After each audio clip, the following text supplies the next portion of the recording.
عن ابن عباس قال فرض رسول الله صلی اللہ علیہ وآلہ وسلم زکاة الفطر طہرة للصائم من اللغو والرفث وطعمة للمساکین من ادہا قبل الصلاة فهي زکاة مقبولة ومن اداها بعد الصلاة فهي صدقة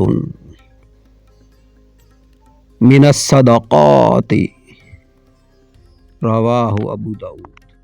حضرت عبداللہ ابن عباس رضی اللہ تعالی عنہما نے فرمایا کہ رسول اللہ صلی اللہ تعالی علیہ وآلہ وسلم نے صدقہ فطر کو فرض فرمایا جو روزہ داروں کی لغویات اور بیہودہ باتوں سے پاکی ہے اور غریبوں کی پرورش کے لیے ہے۔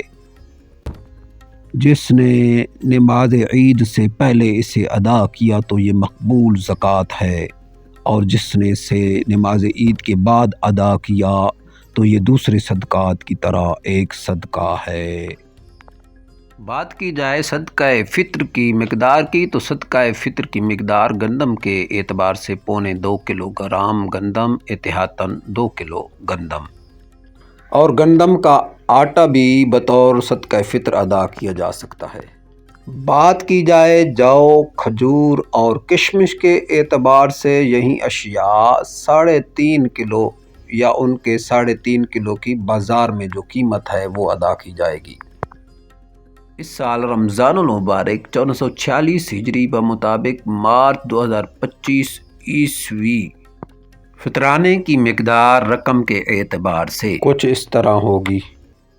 نمبر 1 پر گندم کا چکی والا آٹا یا گندم 200 روپے فی کس۔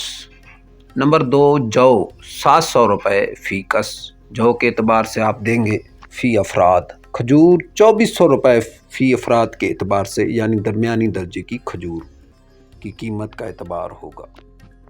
اور رہی بات کشمش کی تو 6000 روپے فی کس کشمش کی اعتبار سے اگر آپ فطرانہ ادا کرنا چاہتے ہیں تو کیجیے۔ اللہ عز و جل آپ سب کی عبادتیں قبول فرمائے، آمین۔